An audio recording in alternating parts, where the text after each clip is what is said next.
And I think the Celtics weekend was very interesting, Keefe, on a number of levels. We can get into Jrue Holiday and his injury coming up, but they lose to the Cavs. They have a giant lead against the Cavs on Friday.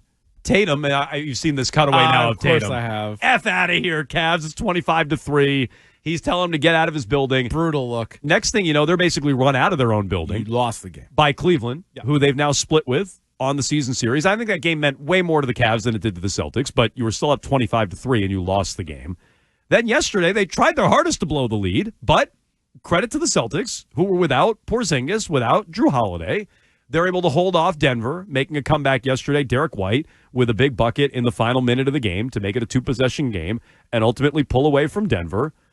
Which game meant more? Which game, I guess, told the bigger story? The loss on Friday to the Cavs or the win yesterday against Denver? Because these are two contending teams that they faced. It legit could be the Eastern Conference Finals and the NBA Finals. And we saw it in the span of 3 days. And not to be a negative Nelson, but I do think that the Cavs game means more in the long run than the Nuggets game does. And it just... The Cavs now, I think, of all the teams in the East, have to have a little bit of confidence going up against the Celtics. They split with them. They're 2-2, and I understand the Celtics haven't been at full strength for all those games. Like, I'm well aware of that.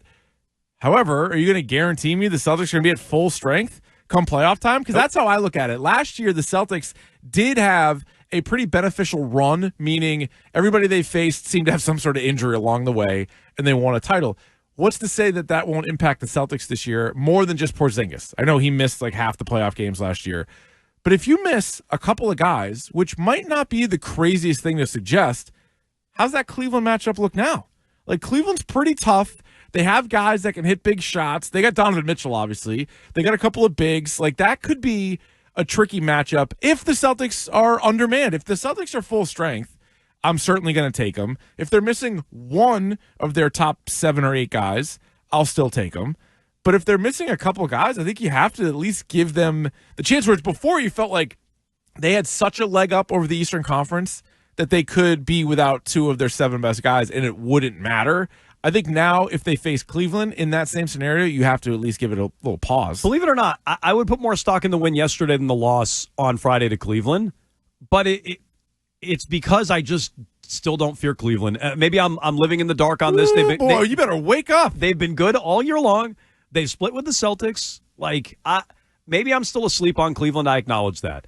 I don't really take them seriously. Denver, I respect. You know, I don't want to say I fear Denver, but I respect the Nuggets. They've won a championship before. They're going to have the best player on the floor when you face off in an NBA Finals, if you face off in an NBA Finals.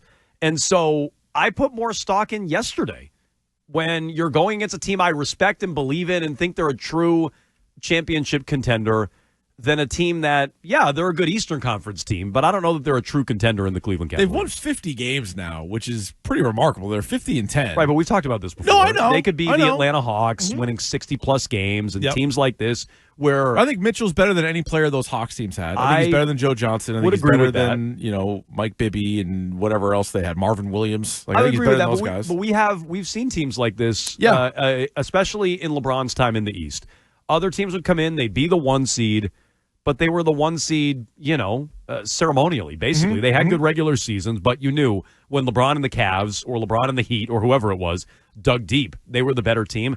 I do still feel that way about the Celtics and Cavaliers, so I put more stock in the win yesterday over Denver, personally. Is Russell Westbrook the best bad player in the history of the NBA? I don't think he's very good, and he gets big minutes on that Nuggets team, and I think it's going to be a detriment. The guy can't shoot. He is a turnover waiting to happen. I don't know. I feel like they can exploit Russell Westbrook. And if that's a guy that Denver is relying on, Jokic is incredible. Jokic is the best player currently in the NBA. Jamal Murray's hot and cold. Murray's done this twice to the Celtics this year where he's just taken over for a quarter and been unguardable, uncoverable for a quarter and gotten the Nuggets back in the game. He's done that twice now to the Celtics this year. So that's a really good number 2. I would take the Celtics. We were talking about duos a couple of weeks ago. Stephen A., I believe, took the Nuggets duo over the Celtics, which I wouldn't do. But, that's a really good pair of players they have in Denver. I don't know how deep the team is, to your point. Cleveland split their 2 games with Oklahoma City, split their 4 games with the Celtics, and are 2-0 against the Nuggets. So I didn't go back and look at who played in all those games or whatever else. But, not only are they 50-10, but it does seem like they've gone they've done well head to head with some of the other best teams in the NBA. Couple items. One here. Guys, you do know the Celtics didn't have Porzingis for the playoffs last year. Wait, what? Hang on, wait a minute. What? No, that was what Keefe was saying. Keefe saying, can you really expect to have all these guys? And if the league is better this year, can you weather it the way you did a year ago when all those teams were also down good players? No, but the Cavs didn't have Mitchell, right? Not to go through this list for the millionth time. The Heat didn't have Jimmy Butler. The Pacers were without Halliburton for half the series. So, it was easier to win without Kristaps Porzingis a year ago, where the East was worse at the top, and all those teams were missing their best player. He did play in some of the games. Like, he wasn't just out for the playoffs. I get your point. He missed more games than he played in, but that's also why I don't think anybody can look at these matchups with Cleveland and say, well, as long as Holiday and Porzingis are there. Like, can we stop, counting on Porzingis to ever play? You and I both never whole time never have.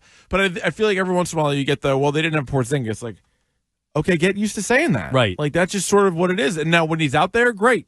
And it should be, it should make your margin of error, I guess, that much larger. But I'm not going to guarantee he's playing. So Holiday would be a big one, and maybe there's a correlation to all the blown 20-point leads. Twitch chat talking about that now. We brought this up earlier. It was 25-3 on Friday against the Cavs. They had a 20-plus point lead yesterday against Denver. They got all the way down to 3 late in the fourth quarter. They didn't officially blow the lead, but they were trying their hardest.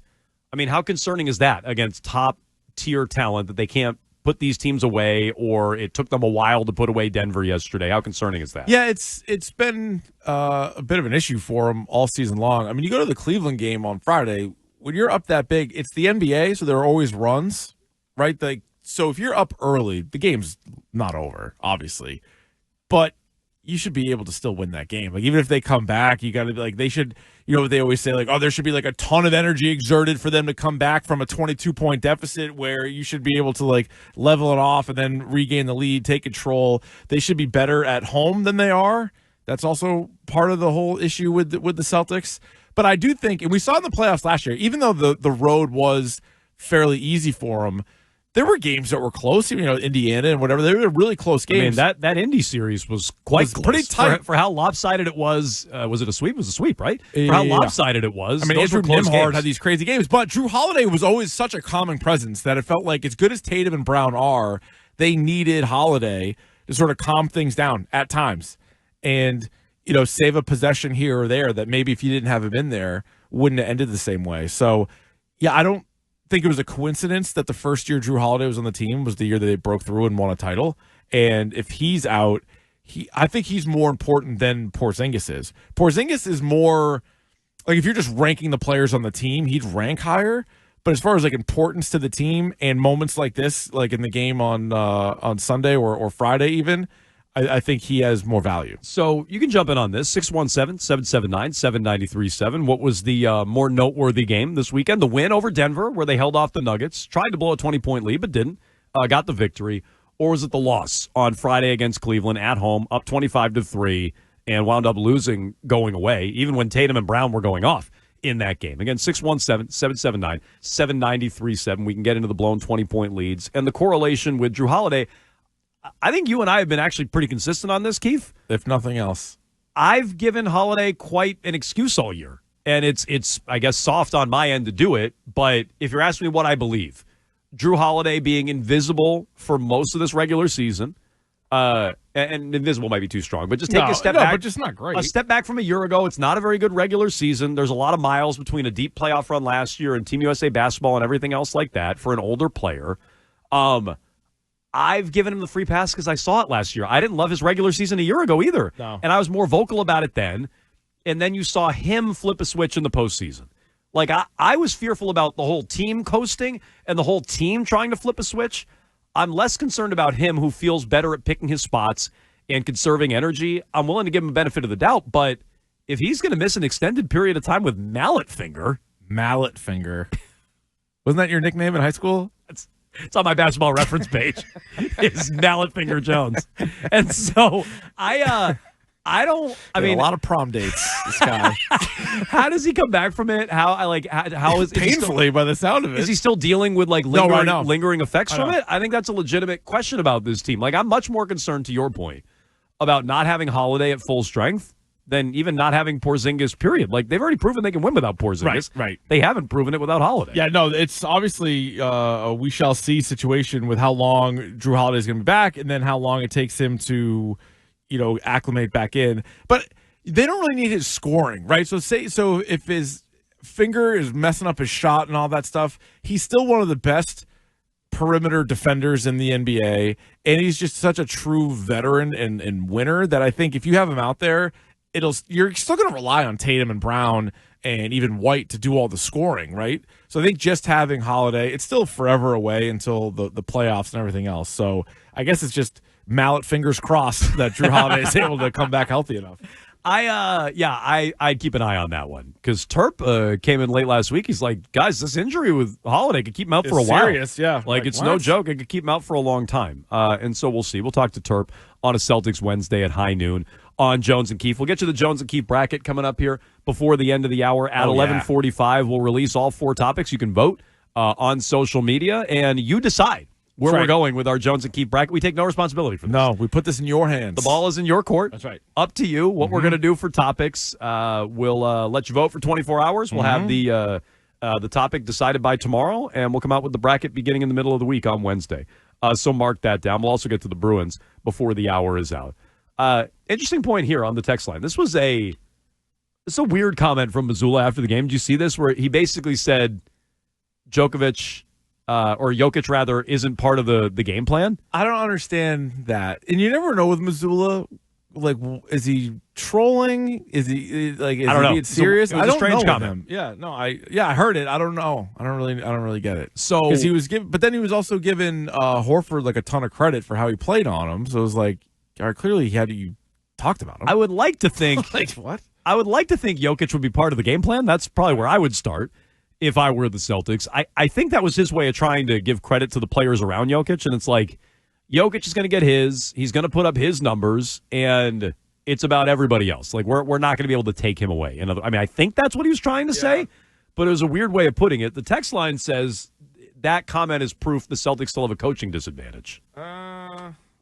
I don't think they have a disadvantage. Like a couple of years ago, I'm not wiki, up in arms about. I'm not Mazzulla. wiki saying he's the best coach in the NBA, but no. I feel pretty good about where their coaching is at these days. No, I would agree. And a championship can change a lot of the outlook on that. Mm-hmm. But I feel pretty good now about where Mazzulla and the coaching staff is at. It was a questionable comment for sure, but.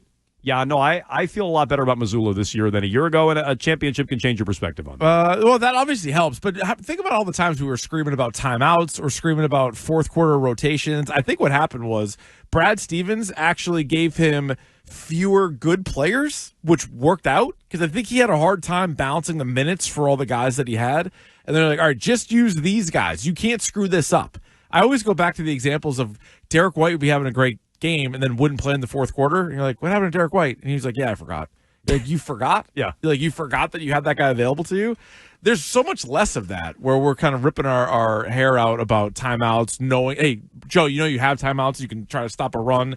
I think he's getting a better grasp of it. And the players, there's no, like, cheap shit. Remember, like, Marcus Smart, some of the comments he would say about him? Like, those guys aren't doing that now. I absolutely remember. I know you do. So, no, my one gripe with Mazzulla this year with the rotation changes was when Tatum started playing the full first quarter. Yeah. And it was throwing things out of whack, and Jalen was starting to complain about his role, and that subsided. So, I mean, that was my one big criticism of Mazzulla this year, or the one thing I was at least second-guessing.